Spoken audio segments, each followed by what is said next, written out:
What's up everyone? Welcome back again to my YouTube channel. Ngayon pag-usapan natin kung paano nga ba natin ituring yung mga empleyado din as a family. So, bago tayo magsimula sa ating YouTube vlog, this content, kung bago sa aking YouTube channel, please subscribe our YouTube channel para po ma-reach natin yung 100k subscriber after this year, 2025. Tapos pag na-reach po natin, ay magpapag-giveaway po tayo. So, ngayon, balik po tayo. As my experience, okay, nung una, I will apply you need to be family-oriented, okay? Kumbaga maging, ituring mo sila as family, okay? Yung mga empleyado mo. Dalawa lang kasi yan.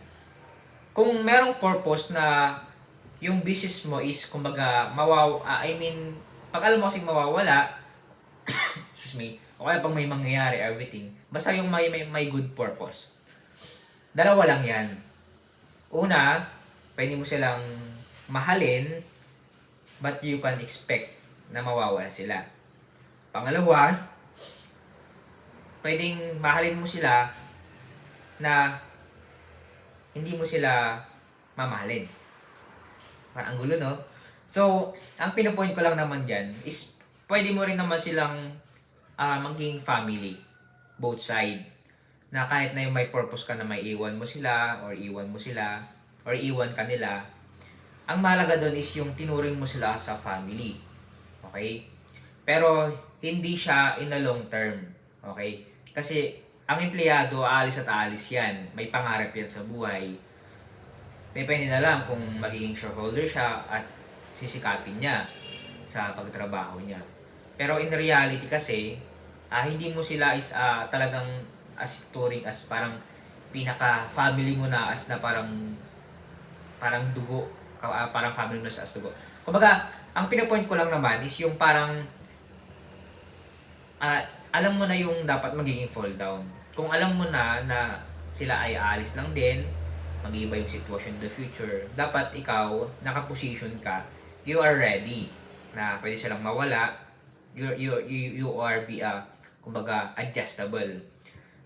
Unang-una, last sa lahat, kumbaga, kapag yung maging adjustable din kayo, kumbaga, ngayon, kumbaga, ituring mo siya lang as family, pero walang personalan. Okay? Kumbaga, business. Tuto kayo sa business and everything.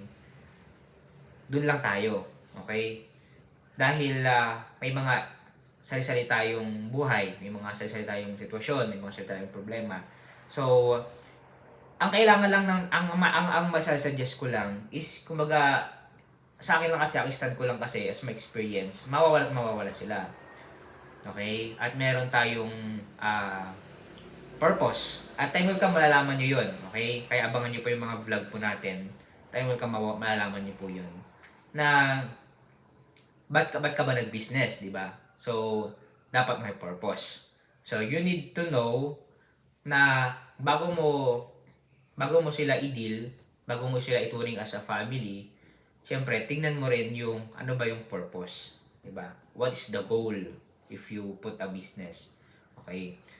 Kung tutuusin, pwede naman mo silang i-appreciate, diba?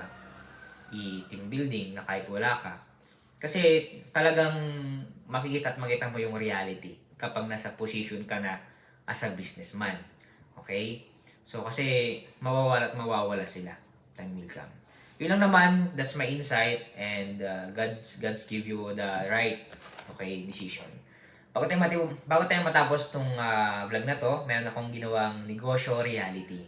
So, dito nyo malaman yung realidad sa pangninegosyo. Sa mga nagsimula, bago pa lang, may problema sa negosyo, tamang-tama po itong libro na para po sa inyo.